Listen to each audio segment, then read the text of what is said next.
Hey, this is Salgate Sam, reporting for Sequential. I'm on my way to the Joe Shuster Awards. I'm running a little late. I was there earlier, but my batteries kept dying, so I had to go pick batteries. Now I'm going back. We're going to see the art and the awards and have fun. Okay, so here we go.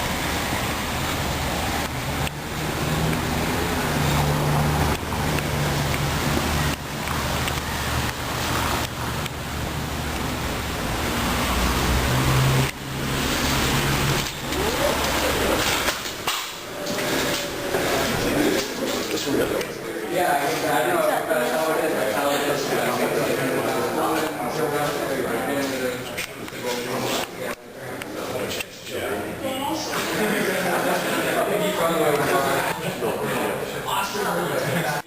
That's a pretty actual cool idea. I watched the one about the camera guy, and I got a complaint.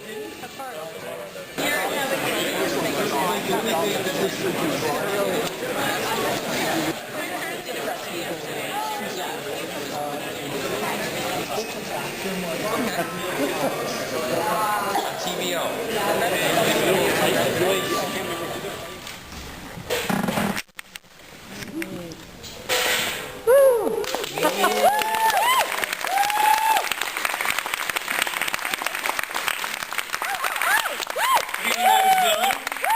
Terribly sorry for the delay.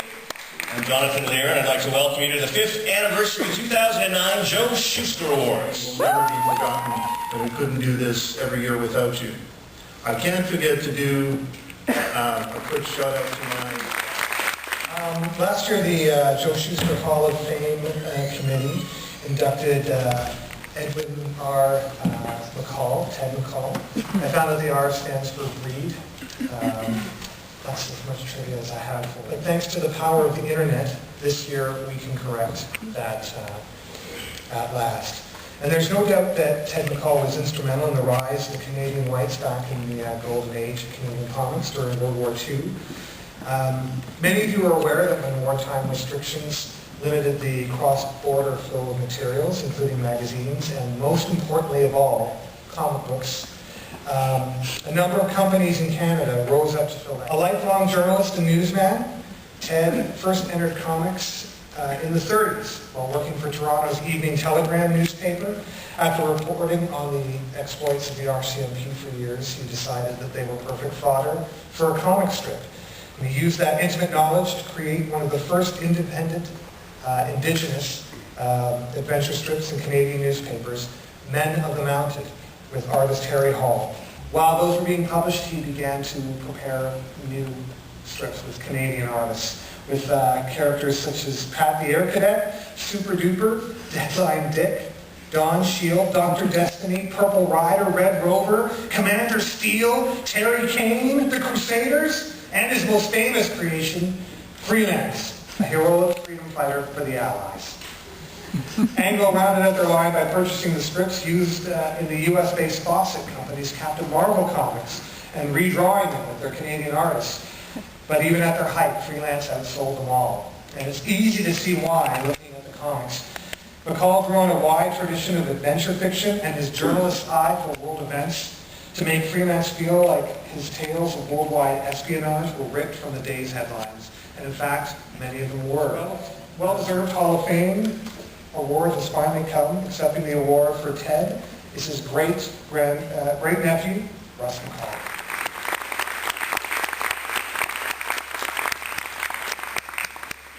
Thank you very much, Rob. I really appreciate the fact that my great uncle Ted's been honored with the Shuster Award. And like Rob said, the power of the internet was great because we just were.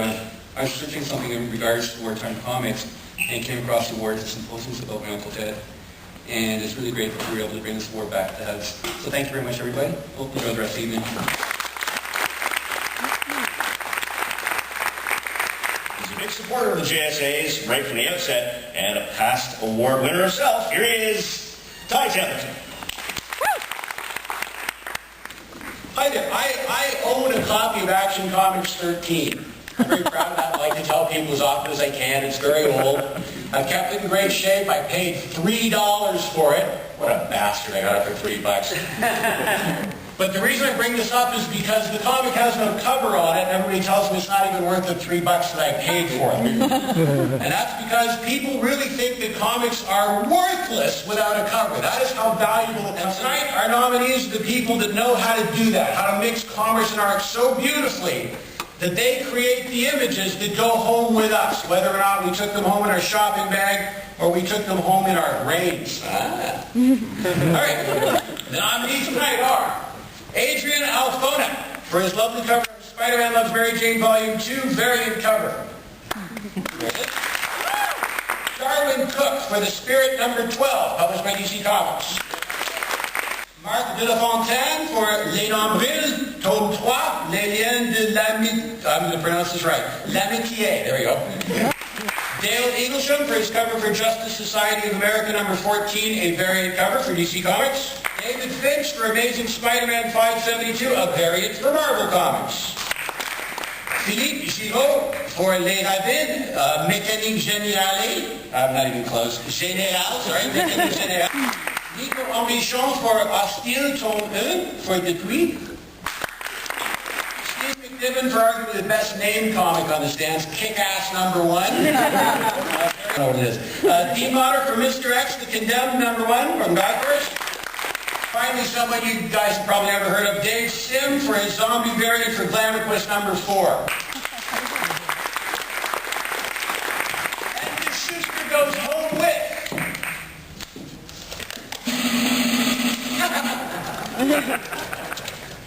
Niko Henrichon for the wonderful work on.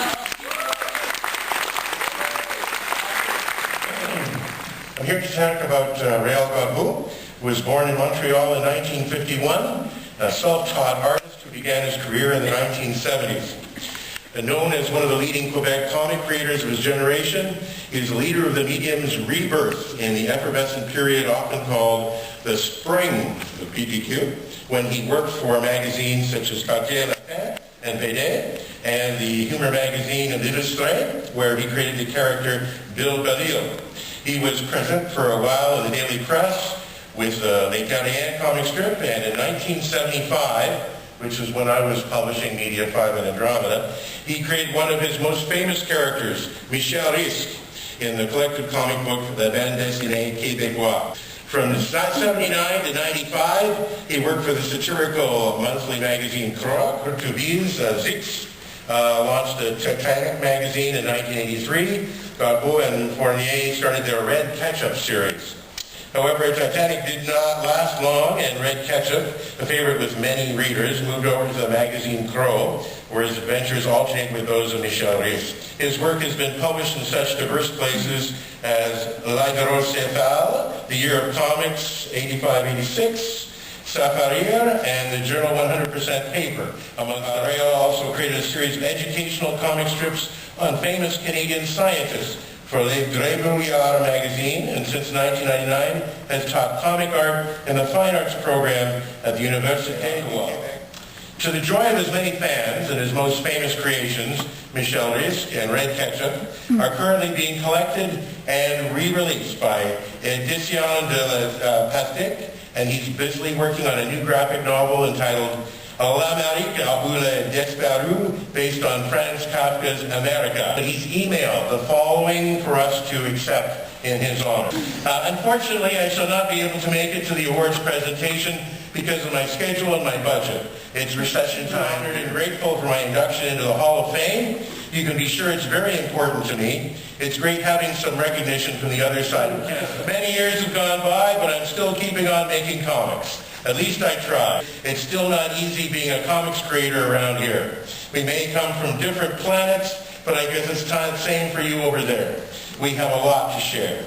I wish to thank everyone who supported me through all these years, especially the publishers of Crow magazine, who allowed me to reach a wide audience back in the 80s, the people of Pastèque, who make the whole thing come alive again, Pierre Fournier, my longtime partner in comics, and finally my family. And I thank you very much. Have a great evening.